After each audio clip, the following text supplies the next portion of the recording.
Mother-in-law told my fiance I'm cheating on him with his female cousin and my half-sister. I'm so tired of her. I'm B, but I'm in love with my male fiance. My mother-in-law, having known about the B thing since before we got together, is convinced I'll cheat on him with a woman, despite us being together for 3 years and me not so much as looking at another person in this time. About a month ago I met his cousin, a straight woman with a boyfriend, and you know, when you meet someone, and you immediately know you'll be friends? It was like that. We've seen each other twice since the initial meeting, one with fiance there, and then the other day, when we went shopping, and got coffee without him. She took a picture of the two of us sat on opposite sides of a table at Starbucks, posted it on the Book of Faces, and tagged me. We were sitting opposite each other, weren't touching, we weren't even looking at each other in the picture. Tonight my fiance then shows me a message from his mother. Honey, I'm so sorry to be the one to tell you this, but you have a right to know. My name has been unfaithful and has betrayed you in the worst of ways. If you need me, I'm here. Then she sent the photo of me and the cousin. She tried to tell my fiance that I'm cheating on him with his straight, committed, female cousin. He replied with 3 cry laughing emojis and a reminder that the woman was his cousin on his father's side. Parents divorced, so she might genuinely not have known. Instead of bowing out graciously with what little was left of her dignity, she then doubled down, saying I didn't want to have to do this, but here, and then sent him a photo of me with an older blonde woman who she has never met. This woman was, drumroll please, my half-sister. My fiance thinks this is the funniest thing in the world, and I have to agree. Not the first time she's done something like this, but definitely the funniest. Fiance says jury's out on whether he's inviting her to the wedding or not, because like I said, this isn't the first time she's done something like this. For everyone asking how she got the photos, when cousin and I were at Starbucks, cousin posted the photo of us on Facebook and tagged me, and the week before that, when I was with my sister, I posted the picture. She seems to have just pulled her evidence off Facebook. I kicked my mother-in-law out over sexist comments about my children.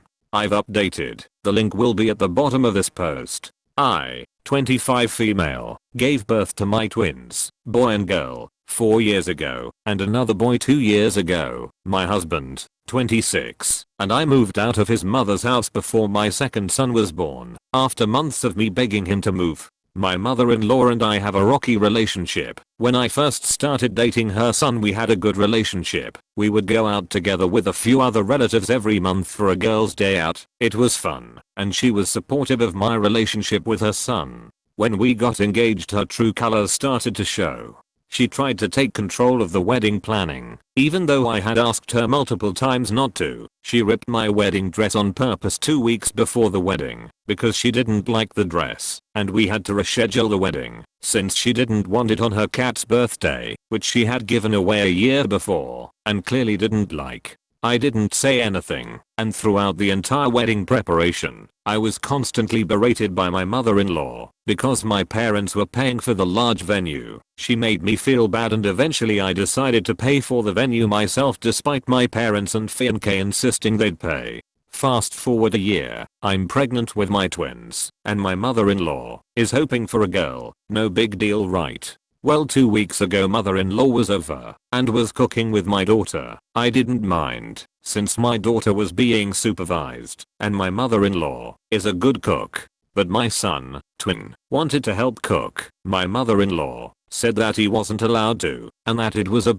woman's job. My son asked her what she meant, and she said his job as a man was to work to provide for his family, and that his wife was meant to look after the kids. I was pissed and immediately took my twins upstairs. I confronted my mother-in-law, and she said she was planning to teach my daughter her job as woman, since she found out the gender of the twins. I was disgusted, to say the least. If my daughter wants to be a housewife when she gets older, that's fine, but I don't want her grandmother shoving into her head that she has to do that, and it's her job as a woman. She told me over and over again that it's my daughter's job, and that if I won't do my job as a woman, which in her words is to give birth and look after the children, that she'll make sure my daughter does. She then told me that I'm a horrible parent slash woman, that I didn't deserve her son, that the only thing that I've done right is give birth to her grandchildren, and that she'd have my husband divorce me and get full custody of the kids.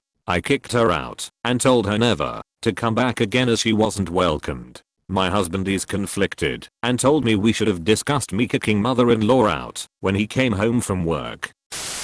My so has cut off all contact with my mill. This is an update post. My husband came home and took the twins to preschool. When he came back home I asked him if we could talk about what had happened. He said he believed what I said happened. He was very quiet throughout the whole conversation. I told him I didn't agree with her views and that I didn't want her around any of the kids. I then proceeded to tell him pretty much everything she's done. He asked me why I hadn't told him sooner, and I told him I wanted to avoid all the drama. I asked him if he thought it was alright what she said. We talked about other things involving his mother as well. He shook his head. I then told him if he wanted to go talk to his mother about this, he could, but he shook his head again. I was confused until he said, I've already spoken to her. He explained she wouldn't change her views, nor would she apologize to me, so he told her he no longer wanted to have contact with her. I was relieved when he said that. He didn't have a temper with me at all. But I still had to recommend anger management classes. He was kind of iffy about it, so before he could agree or disagree, I instead just recommended therapy, which was part of the plan. He agreed, and he also agreed to marriage counseling. His mother-in-law did try to contact me a few minutes ago, but I blocked her number. I would like to thank everyone for the advice. My husband and I are working together to get back in a good place.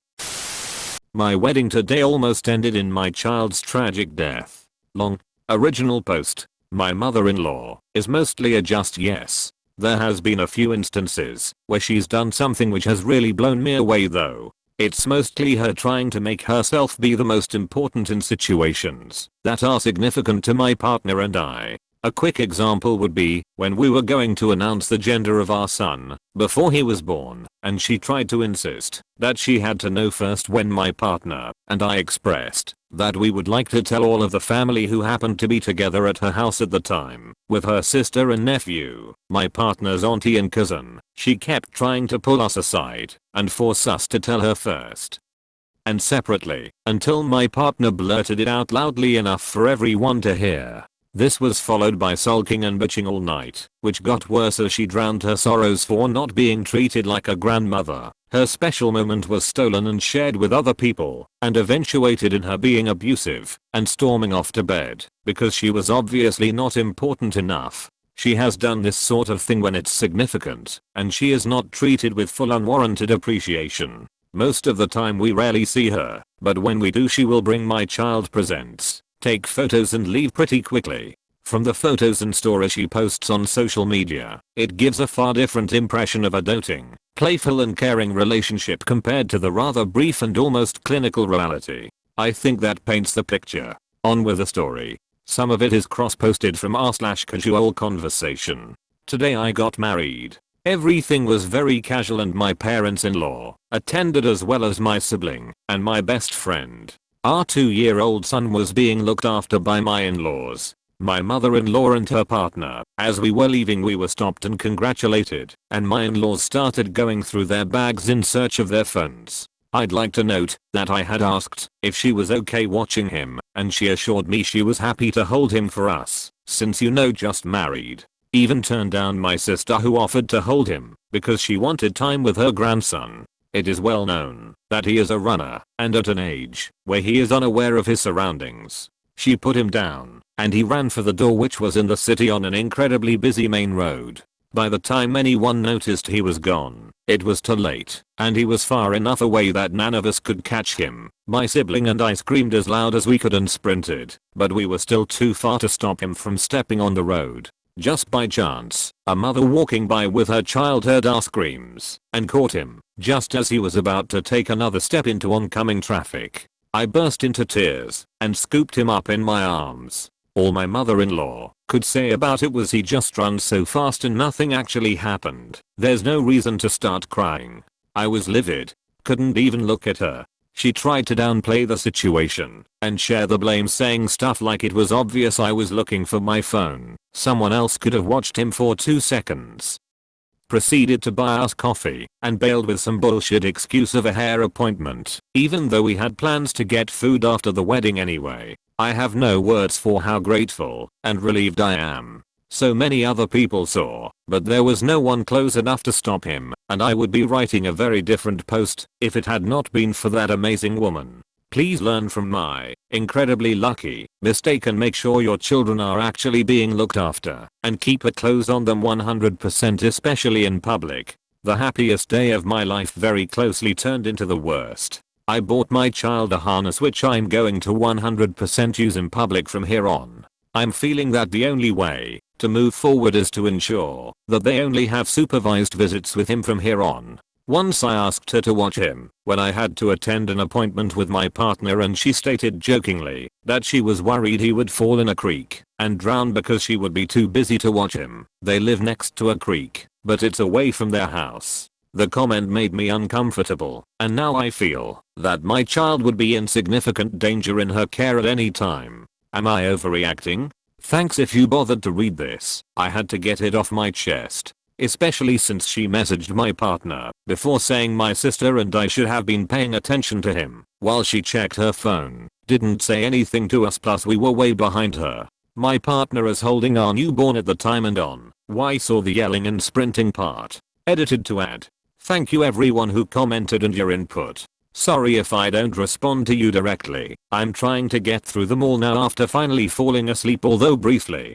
I'm going to be watch her like a hawk around my children on Christmas and go very low/no contact for quite a while afterwards. There's no way I'll be risking my son's life by letting her take of him ever again. I feel so lucky and blessed that my son is still alive and that I actually have a chance to do this. I will not make the same mistake twice. It has come to my attention that my Mill is not a just eyes. I think I meant more that she doesn't pull the selfish crap very often, but as some of you have pointed out, it's actually mostly due to lack of opportunity. We'll be having a big talk with dear husband today about shutting down any inevitable future behavior.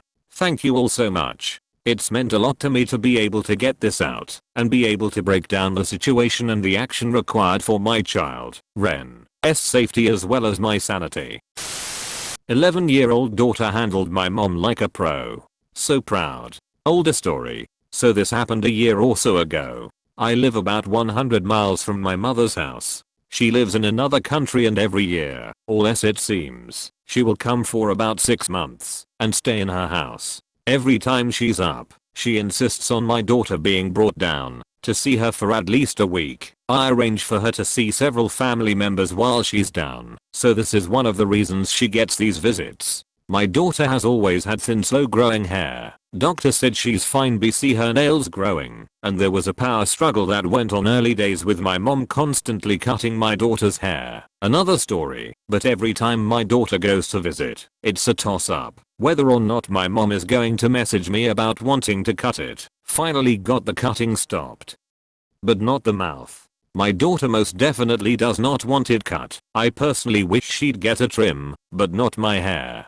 Well, on this one particular trip, my mom was apparently at it hardcore. At one point, my daughter, my sister, and my mom were out to eat. My mom started nice and pleading at first, gradually getting nastier. You know the routine. On my daughter's hair. This time, she took it a step further at the restaurant they stopped at on the way to meet me to get her back, and mom told my daughter if she didn't get it cut, she would cut it for her and stood up. I'm not sure what she was doing, but had that been me when I was younger, she would have stood up and slapped me in the face in the restaurant. So I'm thinking muscle memory kicked in for her. One time, when my daughter was 2 or 3, my mom attempted to slap her in the face, and I was there, also at a restaurant. Of course, I reached out and grabbed her arm aggressively and told her under no circumstance was she allowed to lay a hand on my child. She had never tried since then, so I had thought we were clear on that. So my 70-plus-year-old mom stands up, and my daughter stood up and latched onto my sister, who of course told mom to back off in no uncertain terms. When my daughter sat down, she calmly told my mom that, since her hair bothered her so much, she wouldn't come down to see her anymore. Hasn't either, and it's been at least a year, and she has been in the country since then. Made me proud beyond words, and I'll let her know. My daughter. My mom has also begged me to talk to my daughter about how she took it too far, and she's sorry, since then in an attempt to see her, and I just reply, she's not interested in discussing it. Edit. Oh, wow, did not expect to get the traction this has.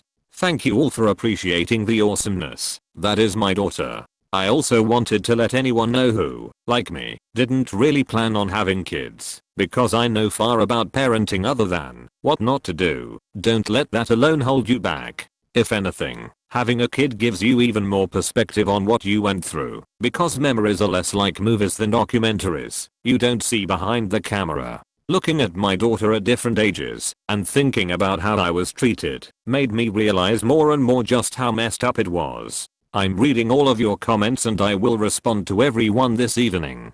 And who knew the hair thing was so common? I guess it's the jerk of the collar you're reminded of every time you look in the mirror, eh? And hair is so personal. Update 2. Haha, I think I was overly ambitious and saying I would respond to everyone yesterday evening. I'm overwhelmed by the love and support here.